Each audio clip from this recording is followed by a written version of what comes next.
L'heure est grave. En effet, l'on n'a de cesse de trouver des boucs émissaires dans notre société. Après avoir vilipendé un certain nombre de professions, il s'agit désormais de s'en prendre à l'avocat. En effet, celui-ci n'est pas apprécié, celui-ci n'est pas aimé. On lui reproche d'oser défendre l'indéfendable, d'oser défendre l'inavouable, d'assister des grands bandits et autres délinquants. Eh bien, ces attaques sont stupides, ces attaques sont irréfléchies, ces attaques sont lâches.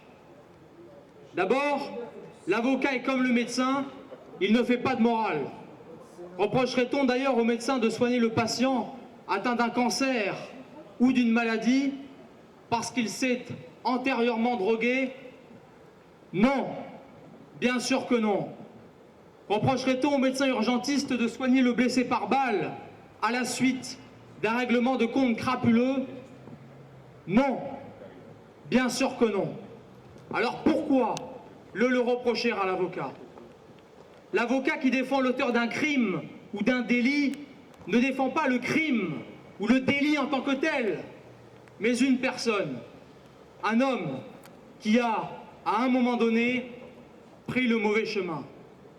Car la vie n'est pas un long fleuve paisible et tout le monde a droit à l'erreur. Alors, je sens poindre les donneurs de leçons en tout genre, les professeurs de morale toujours plus nombreux, rétorquer.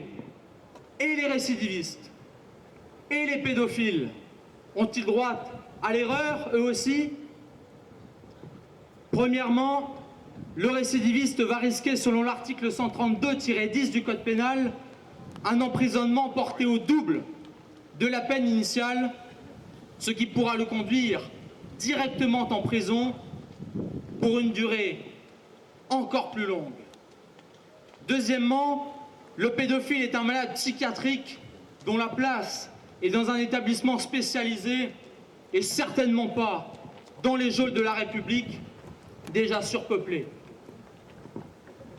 Je veux aujourd'hui répondre à ces donneurs de leçons.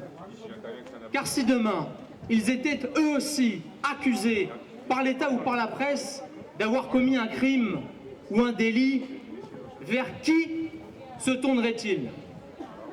À qui s'adresserait-il? Irait-il se jeter dans les bras de la police? Irait-il se jeter dans la robe du procureur? Pire, irait-il se dénoncer purement et simplement? À toutes ces questions, la réponse est non. La nature humaine est ainsi faite que le donneur de leçons qui se trouve accusé se précipitera ipso facto chez l'avocat afin que celui-ci y applique les droits de la défense. Il ne lui demandera certainement pas de plaider coupable, mais au contraire, de lui éviter la prison. Il ne lui demandera certainement pas de faire en sorte qu'il soit inquiété de nouveau, mais au contraire, de lui dénicher un vice de procédure. Il fera, comme tout bon humain, recherchera où sont ses intérêts personnels. Chers amis, je vous ai gardé le nectar pour la fin. Car que dire de l'erreur judiciaire?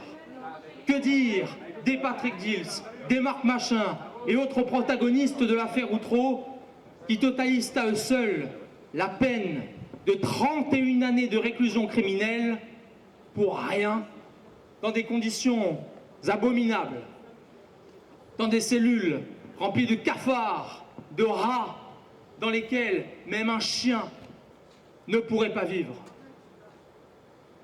Je vous rappelle que tous ces gens ont été acquittés et réhabilités pour une raison commune: ils étaient innocents.